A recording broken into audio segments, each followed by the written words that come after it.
ഇറാന് യുദ്ധം അവസാനിപ്പിക്കാൻ ആഗ്രഹമുണ്ടായിരുന്നെങ്കിൽ ഏറ്റവും മികച്ച ദിവസമായിരുന്നു ഇന്നലെ. കാരണം ഒരു ഉപാധിയുമില്ലാതെ 5 ദിവസത്തേക്ക് ട്രംപ് വെടിനിർത്തൽ പ്രഖ്യാപിച്ചു. ഒരു മിസൈലും ഞങ്ങൾ അയക്കില്ല, ഒരു പവർ പ്ലാന്റും ഞങ്ങൾ തകർക്കില്ല എന്ന് പറഞ്ഞു. ഒരു കാര്യം പ്രത്യേകം ശ്രദ്ധിക്കണം, തലേ ദിവസം ട്രംപ് പറഞ്ഞത് 48 മണിക്കൂർ തരും ഇറാന്. ഈ 48 മണിക്കൂറിനകം ഹോർമൂസ് കടലിടുക്ക് സാധാരണഗതിയിലേക്ക് കൊണ്ടുവന്നില്ലെങ്കിൽ ഞങ്ങൾ ഇറാന്റെ പവർ പ്ലാന്റുകൾ തകർക്കുമെന്നാണ്. ഇതാ ഇന്ന് രാവിലെ 48 മണിക്കൂർ പിന്നിട്ടിരിക്കുന്നു. അന്ന് ട്രംപ് ഭീഷണിപ്പെടുത്തിയപ്പോൾ ഇറാൻ തള്ളിക്കളഞ്ഞു. നിങ്ങൾ അനുഭവിക്കാൻ പോകുന്നു, ഞങ്ങളുടെ പവർ പ്ലാന്റുകൾ തകർത്താൽ അത് പുനർനിർമ്മിക്കുന്നത് വരെ ഹോർമൂസ് കടലിടുക്ക് പൂർണ്ണമായും അടഞ്ഞു കിടക്കും. ഇപ്പോൾ പ്രത്യേക അനുമതിയോടുകൂടി ഹോർമൂസ് കടലിടുക്കിലൂടെ കപ്പൽ ഗതാഗതം നടക്കുന്നുണ്ട്. ഇന്നലെയും ഇന്ത്യയുടെ 2 കൂറ്റൻ കപ്പലുകൾ എണ്ണയുമായി ഹോർമൂസ് കടലിടുക്ക് കടന്നു പോന്നു. എന്നാൽ അതുണ്ടാവില്ല. ഒരു കാരണവശാലും ഹോർമൂസ് കടലിടുക്ക് ഞങ്ങളുടെ പവർ പ്ലാന്റുകൾ പുനർനിർമ്മിക്കുന്നത് വരെ ആർക്കും ഉപയോഗിക്കാൻ കഴിയാത്ത വിധത്തിൽ ഞങ്ങൾ അടച്ചിടും. മാത്രമല്ല ഇസ്രായേലിന്റെയും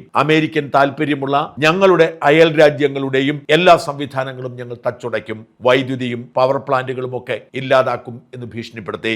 ആ ഭീഷണി ഏറ്റു. ട്രംപ് 48 മണിക്കൂർ പിന്നിട്ടപ്പോൾ ഇറാന്റെ പവർ പ്ലാന്റുകളെ ആക്രമിക്കുകയല്ല ചെയ്തത്, നേരെ മറിച്ച് 5 ദിവസത്തേക്ക് ഏകപക്ഷീയമായി വെടിനിർത്തുകയാണ് ചെയ്തത്. അതും ഇറാൻ തള്ളിക്കളഞ്ഞു. ഞങ്ങളുടെ മേൽ യുദ്ധം പ്രഖ്യാപിച്ചത് നിങ്ങളാണ്, അതുകൊണ്ട് തന്നെ ആ യുദ്ധത്തിൽ നിന്നും നിങ്ങൾ പിന്മാറിയാലും ഞങ്ങൾ പിന്മാറുകയില്ല.